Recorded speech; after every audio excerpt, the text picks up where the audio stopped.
Gosh, you should have seen the size of that shark I just saw. It reminds me of that time Ariel took me exploring at that shipwreck. Gee, I really miss her. I still can't seem to find her. My most recent adventure took me to the Philippines, where I met Bodhi, the blue whale. He said that he hasn't seen Ariel, but he did tell me what he's been up to lately. He said that he and his friends have been traveling, since the blue whale can travel up to 20 miles at a time. And he just celebrated his 75th birthday, since he can live up to be 90 years old. Australia in the Orient Pacific, Emily Sullivan. Hello, I'm Vana White, and if you don't know me, I'm the co-host on the show Wheel of Fortune. I've been preparing for next week's episode and been talking to our researcher Emily, and trust me, she knows everything about Australia and the Philippines. But first, she sat me down and said, Vanna, this is going to require much more than just turning letters. Emily told me about her two new friends she met in Australia, Samuel and Nina, who are both members of Cumberland Assembly No. 2. She also told me that Friendship and Daiquiri Assembly will be celebrating their 50th birthday in May, and they already started to prepare the birthday festivities. Now, I think the girls deserve a free spin to win a private jet so all the girls and adults can celebrate together.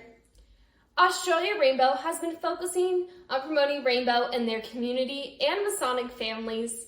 And the coolest thing Emily told me was that Australia Rainbow is even supporting the Philippines. Led by their Grand Master, Australia Rainbow will be collecting old eyeglasses, lenses, and frames to donate to the Philippines. And I just know those Assembly girls are ready to help. Man, I sure did love learning about Australia. But Emily told me we're only halfway there because we still have to prepare for the second half of the show. Emily told me about her new friend Isabel and everything she learned about the Philippines Rainbow.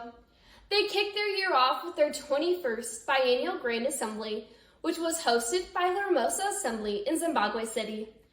Everyone had their best gowns on because this was their first in-person Grand Assembly since COVID, and I just know they've got the Vanna stamp of approval.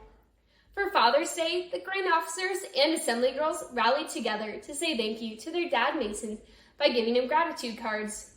And if it were up to me, they'd all win a free trip to California Rainbow's Grand Assembly.